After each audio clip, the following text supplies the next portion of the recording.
nastaghfiruhu wa na'udzu billahi min shururi anfusina wa min sayyiati a'malina. May yahdihillahu fala mudilla lahu wa may yudlil fala hadiya lahu. Asyhadu an la ilaha illallah wahdahu la syarika lahu wa asyhadu anna Muhammadan abduhu wa rasuluhu la nabiyya ba'dahu. Amma ba'd. Pertama-tama kita panjatkan puji syukur kehadirat Allah Subhanahu wa taala, Tuhan yang Maha Esa. Alhamdulillah kita masih diberi nikmat sehat, nikmat iman, nikmat panjang umur, bisa melaksanakan sholat wajib isya dan juga dilanjut dengan sholat sunnah tarawih malam ini. Semoga amalan-amalan kita mendapatkan ridho dan keberkahan dari Allah SWT. Amin. Salawat dan salam kita tawasulkan kepada junjungan Nabi besar kita Muhammad Rasulullah SAW. Semoga kita tetap mendapatkan yaumul akhir menjadi pengikutnya. Amin amin ya rabbal alamin. Bapak Ibu jamaah sholat tarawih yang berbahagia, saya dijadwal untuk nutup ceramah penutupan oleh Pak Haji Asri bidang ibadah. Sebelumnya tentunya kami selaku ketua pengurus dan di sini juga ada pengurus yang lain, alhamdulillah mengucapkan terima kasih seluruhnya pada jamaah dan juga permohonan maaf apabila ada kekurangan-kekurangan di sana sini dalam penyelenggaraan ibadah ini, tarawih ini. Dibukakan pintu maaf seluas-luasnya. Dan juga kami mengucapkan terima kasih kepada petugas-petugas imam rawatib, juga muazin, juga seluruhnya Bilal, dan termasuk juga ibu-ibu yang sudah menyiapkan takjil pada buka bersama, buka puasa. Semoga amal ibadah kita juga diterima oleh Allah SWT. Bapak Ibu berbahagia, para jamaah salat sunnah tarawih yang kami hormati. Cerita masjid ini memang berdiri tahun 1990. Berarti saat ini usianya sudah 30 tahun. 2010 berdiri, dulu juga hutan. Di sini pohon asam yang tinggi sekali. Kita ngelewat juga susah. Saya masuk di sini tahun 79, sehingga duluan saya daripada masjid ini, jadi tahu persis perkembangan dari masjid ini dari awal. Tahun 2010 direnov, dari setelah umur 20 tahun masjid direnov sampai sekarang. Alhamdulillah masjid sudah megah dan kepengurusannya juga sekarang alhamdulillah. Kalau waktu itu memang kaum kolonial, sekarang sudah masuk kaum milenial. Jadi kepengurusannya ada dikukuhkan. Waktu sebelum puasa kita sudah kukuhkan. Ketua pelaksananya Ketua Harian Pak Mas Iis, Sekretaris Mas Andri, Mas Amrul Loh, dan teman-teman semuanya pengurus yang mudah-mudahan semoga periode 2020 ke depan masjid ini bisa benar-benar melayani umat. Memang di sini masih ada dua manajemen, yaitu manajemen masjid dan manajemen yayasan Yanija. Manajemen masjid dan manajemen Yanija. Memang idealnya masjid itu sebaiknya memiliki yang namanya BMT, Baitul Mal wa Tamwil. Artinya ada JIS yang mengelola JIS, zakat infak sedekah, dan ada yang mengelola lembaga keuangannya. Artinya bisa juga unit simpan pinjam syariah. Nah, sehingga untuk pengembangan usaha-usaha ekonomi umat yang skala mikro. Kalau skala yang gede tentunya ke dunia perbankan atau apa. Tapi kalau untuk skala-skala mikro sebaiknya dilayani oleh BMT, Baitul Mal Tamwil. Nah, kayaknya nanti insya Allah untuk masjid mungkin di JIS-nya zakat infak sedekah, sedangkan untuk yayasannya mungkin adalah tamwilnya artinya di lembaga keuangannya atau ekonomi umatnya. Itu saya kira ke depan mudah-mudahan ini bisa terlaksana. Dua pengurusan ini, buku pemegang keuangannya juga 2, buku kasnya 2, sehingga di sini administrasi keuangannya ada 2. Artinya kita bisa melayani umat ya di bidang sosial, keagamaan, ibadah maupun di bidang ekonomi. Terutama adalah bantuan modal usaha mikro. Itu kita ke depan.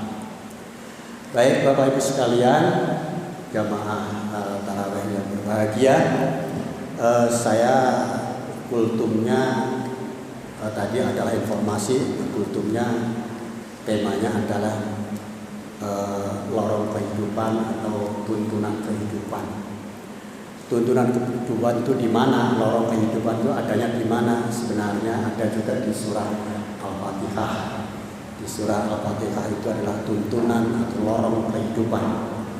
Kita hidup selalu, kita sholat selalu membaca surah Al-Fatihah. Ayat pertama, Bismillahirrahmanirrahim. Alhamdulillahirrahmanirrahim. Ar-Rahmanir-Rahim. Maliki yaumiddin.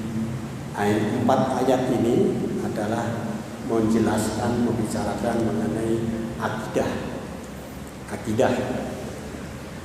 Akidah berarti memang tauhid, kepercayaan, keyakinan kita, kepercayaan kita pada Allah SWT yang esa, yang tunggal. Qul huwallahu ahad, Allahu samad, lam yalid wa lam yulad wa lam yakul lahu kufuwan ahad. Allah yang esa, yang tunggal. Bismillahirrahmanirrahim. Kalau kita mengatakan Bismillahirrahmanirrahim, tentunya kita harus sadar siapa kita, siapa saya, untuk apa saya, mau kemana saya. Itu harus kita sadari. Kita mengucap Bismillahirrahmanirrahim.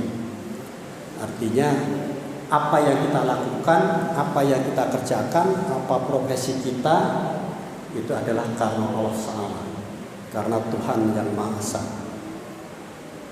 Siapa saya, siapa kita? Kita adalah hamba Allah. Untuk apa kita? Tentunya karena hamba Allah, untuk ibadah. Apa yang kita kerjakan adalah untuk ibadah kepada Allah SWT. Mau kemana kita? Kalau sudah mau kemana kita, tentunya kita adalah tujuan hidup. Tujuan hidup mau kemana kita? Kalau sudah tujuan, tentunya ada tujuan jangka pendek, jangka menengah, jangka panjang. Jadi harus ingat itu kalau kita berbicara atau menyatakan ayat yang pertama. Bismillahirrahmanirrahim. Tujuan jangka panjang, tujuan hidup jangka panjang, tujuan hidup jangka pendek, tujuan hidup jangka menengah, kita harus pahami semua. Bapak Ibu sekalian, ayat yang kedua adalah Alhamdulillahirabbil alamin. Alhamdulillahirabbil alamin. Kita sering baca minimal 17 kali dalam sehari. Tuhan Esa yang menguasai alam semesta. Alam semesta. Kalau teorinya Big Bang, alam semesta itu terdiri dari 2 miliar planet. 2 miliar planet di seluruh alam semesta itu 2 miliar planet, dan itu membentuk suatu tata surya. Bulan berputar mengitari bumi, bumi pun berputar mengitari matahari, matahari pun berputar mengitari pusat galaksi, pusat galaksi pun berputar mengitari aras. Semua berputar, semua planet patuh kepada sunat Allah, patuh kepada hukum Allah. Semua planet berputar patuh kepada norma-norma Allah. Sayangnya banyak manusia yang tidak patuh kepada sunat Allah. Nah, itulah alhamdulillahirabbil alamin. Jadi kita bersyukur atas penguasa alam semesta ini. Ayat yang ketiga, Ar-Rahmanir Rahim. Berarti ayat ketiga ini berkaitan dengan ayat pertama, yaitu Bismillahirrahmanirrahim. Allah yang Maha Pengasih lagi Penyayang. Ayat yang keempat adalah Maliki Yaumiddin. Maliki Yaumiddin berarti penguasa yang memiliki hari akhir, hari akhirat, hari akhir neraka dan surga. Karena itu Bapak sekalian, pada saat mau mengatakan Maliki Yaumiddin, kita harus jelas-jelas bahwa ingat semua apa yang kita lakukan, apa yang kita kerjakan itu dimulailah dari akhir. Mulailah dari akhir. Apa yang kita kerjakan jadi profesi, mulailah dari akhir. Dari akhir berarti dari akhirat. Kita harus selalu ingat akhirat. Kalau kita sudah selalu ingat akhirat, maka apa yang kita kerjakan adalah untuk ibadah kepada Allah SWT. Jangka panjang itu yang kita harus patok. Jangka panjangnya apa? Bisa juga jangka panjang tujuan hidup adalah mati masuk surga. Jangka panjang mati masuk surga. Sudah jelas. Kalau sudah patok mati masuk surga, maka apapun kita lakukan, apapun yang kita kerjakan adalah semata untuk Allah, ibadah Allah SWT. Nah, 4 ayat itu menggambarkan akidah, kepercayaan, keyakinan kita. Memang kalau ditanya, oh emang yakin bisa masuk surga?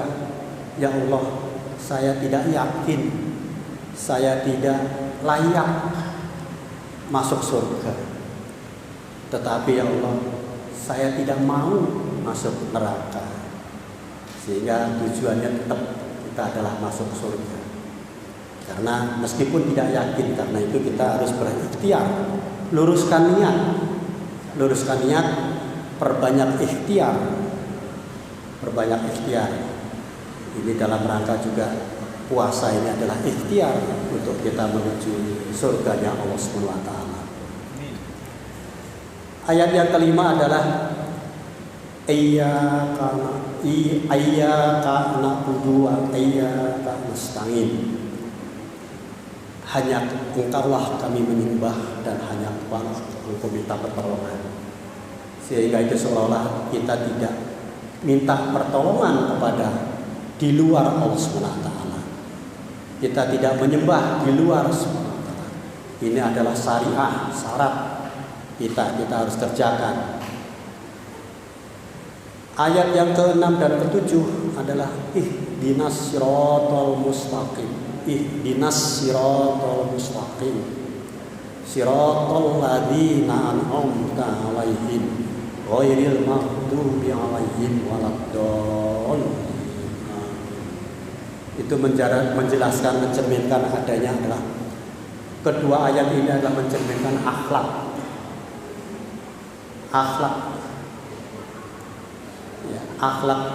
yang baik, akhlak yang buruk. Beda dengan moral atau etika. Kalau etika itu adalah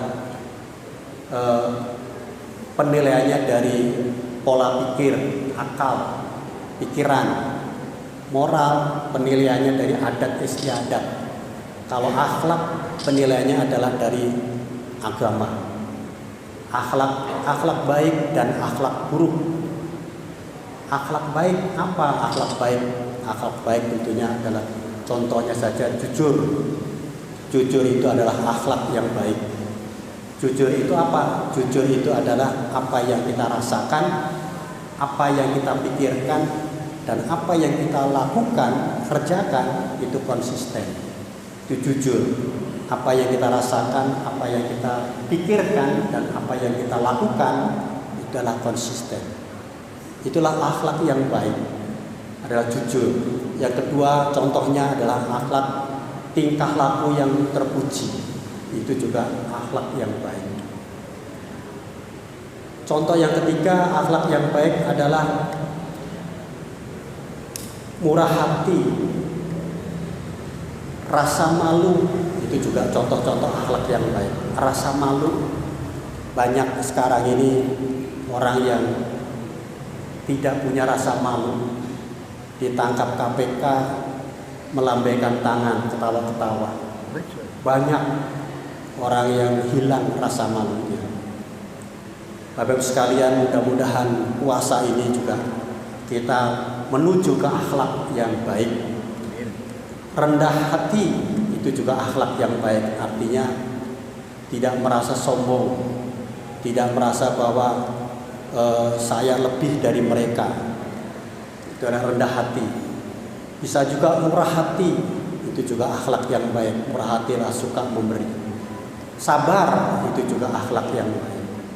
Sedangkan akhlak yang buruk, mencuri, membunuh, berbohong, itu adalah contoh-contoh akhlak yang buruk. Itulah Al-Fatihah sebagai umul Quran, umul kitab, Fatihatul kitab, pembuka kitab yang kita bisa pedomani pada saat kita membaca, kita resapi. Semoga dengan kita mengerti apa yang meresapi apa yang kita baca, insya Allah kita menjadi khusyuk, sholatnya menjadi khusyuk, apapun yang kita lakukan menjadi khusyuk karena paham dan mengetahui apa yang kita baca. Bapak Ibu hadirin yang berbahagia, saya sudah banyak memakan waktu. Sekali lagi saya pengurus ketua umum pengurus masjid ini. Saya dari tahun 2005, alhamdulillah tahun Februari 2005 juga membuka yayasan Yanija. Lantas juga alhamdulillah ini dikukuhkan 2020 sampai 2025. Semoga nanti 2025 sudah benar-benar kaum milenial yang mengelola, sehingga nanti benar-benar bisa melayani umat secara kafah. Dan umat sekarang semakin kritis, sehingga apapun kita harus mengikuti perkembangan teknologi, apalagi sekarang sudah teknologi yang 4.0 digital, internet itu sudah semenit juga sudah kita berkontak, kita berhubungan, kecepatannya luar biasa. Apalagi nanti kalau sudah ke revolusi IT, revolusi informasi teknologi 5.0 atau 5.0, itu bukan menit lagi, mungkin kecepatannya sudah detik, sehingga seluruh informasi itu real time. Real time berarti seluruh informasi itu sudah seketika itu, apapun yang terjadi di Palestina, di sini pun sudah sangat cepat sekali langsung tersiar. Sekarang pun sudah mulai begitu, sehingga semua informasi kita bisa ada di tangan kita. Memang dulu ada pepatah, dunia ini tidak sedaun kelor, tapi kenyataannya betul-betul dunia ini sekarang ini sedaun kelor di tangan handphone. Di handphone itu semuanya informasi itu ada, sehingga betul-betul dunia ini sedaun kelor. Ibu sekalian, jamaah sholat sunnah tarawih yang berbahagia, itulah yang dapat kami sampaikan. Sekali lagi kami pengurus menyampaikan rasa terima kasih dan mohon maaf bila ada kekurangan-kekurangan di sana sini.